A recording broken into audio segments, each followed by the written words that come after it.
মেহেরপুর এক শান্ত গ্রাম, নাম রহিমপুর। গ্রামের মাঝখানে একটি পুরনো মসজিদ, পাশেই বিশাল বটগাছ। সেই গ্রামেই থাকত এক যুবক, তার নাম মাহির। মাহির ছিল মাদ্রাসা শিক্ষিত, শান্ত স্বভাবের, কম কথা বলা ছেলে। 5 ওয়াক্ত নামাজ জামাতে পড়ত। গ্রামের মানুষ তাকে সম্মান করত তার চরিত্রের জন্য। সে জানত জীবনের আসল সৌন্দর্য আল্লাহর সন্তুষ্টিতে। অন্যদিকে একই গ্রামে থাকত এক মেয়ে, তার নাম আমিনা। পর্দাশীল, শিক্ষিতা, কুরআন তিলাওয়াতে মিষ্টি কণ্ঠ। তার চোখে ছিল স্বপ্ন, কিন্তু সেই স্বপ্ন ছিল দুনিয়ার চাকচিক্য নয়, বরং জান্নাতের পথ।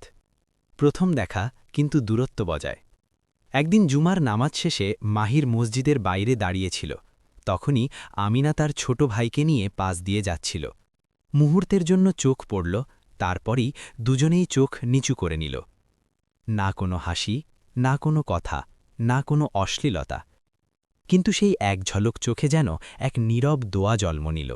হে আল্লাহ, যদি সে আমার জন্য কল্যাণকর হয়, তবে তাকে আমার নসিবে লিখে দাও। গোপন ভালোবাসা, প্রকাশ্য ইবাদত।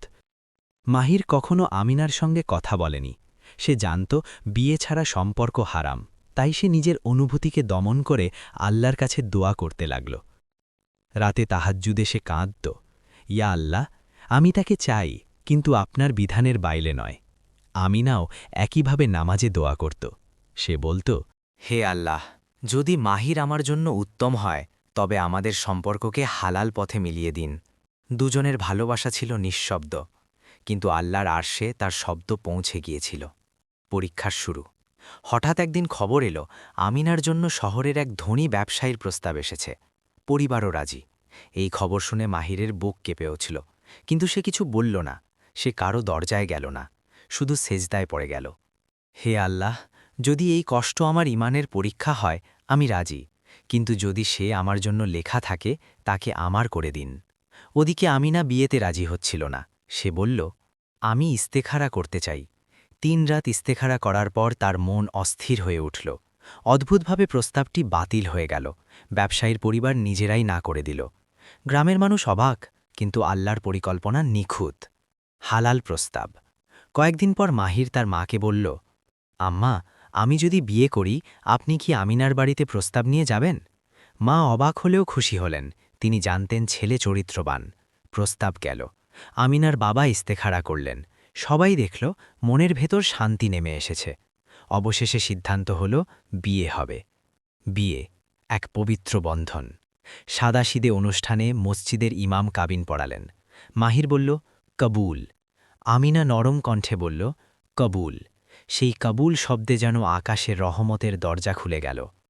না গান, না নাচ, না অপচয়, শুধু দোয়া আর ভালোবাসা। বিবাহিত জীবনের প্রথম রাত। মাহির ঘরে ঢুকে বলল, আমিনা, আমি প্রতিশ্রুতি দিচ্ছি, আমি তোমার হাত ধরব জান্নাত পর্যন্ত পৌঁছানোর জন্য। আমিনা চোখ ভিজিয়ে বলল, আমি আপনার পাশে থাকব, দুনিয়া আর আখিরাতের পথে। তারপর তারা দুজন 2 রাকাত নফল নামাজ পড়ল। ভালোবাসা মানে দায়িত্ব। মাহির চাকরি পেল শহরে। কষ্টের দিন শুরু হলো, টাকার টানাটানি। কিন্তু আমিনা কখনো অভিযোগ করল না। একদিন মাহির বলল, আমার খুব কষ্ট হয়, তোমাকে ভালো কিছু দিতে পারি না। আমিনা হাসল, আপনি আমাকে দুনিয়ার সবচেয়ে বড় জিনিস দিয়েছেন, হালাল ভালোবাসা। বড় পরীক্ষা। একদিন মাহির গুরুতর অসুস্থ হয়ে পড়ল। ডাক্তার বলল অপারেশন দরকার। টাকা নেই। আমিনা নিজের সোনায় চুড়ি খুলে বিক্রি করল, কাউকে কিছু বলল না।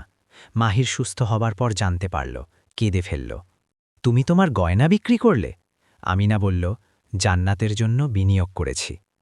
বছর কেটে গেল। তাদের 2 সন্তান হল। ঘরে কোরআনের আওয়াজ। একলাতে বারান্দায় বসে মাহির বলল, আমিনা, যদি জান্নাতে দেখা না হয়? আমিনা দৃঢ় কণ্ঠে বলল, তাহলে আমরা এখানেই এমন আমল করব যাতে আল্লাহ আমাদের একসাথে রাখেন। মাহির তার হাত ধরল। দুনিয়ায় হালাল ভালোবাসা কঠিন, কিন্তু এর ফল জান্নাত। গল্পের শিক্ষা। বিয়ের আগে সম্পর্ক হারাম, কিন্তু দোয়া হারাম নয়। সত্যিকারের ভালোবাসা ধৈর্য ধরে। আল্লাহর উপর ভরসা করলে হারিয়ে যাওয়া জিনিসও ফিরে আসে। হালাল ভালোবাসা দুনিয়া আর আখিরাত 2 জায়গাতেই সফল। ভিডিওটি ভালো লাগলে কমেন্ট এবং শেয়ার করুন।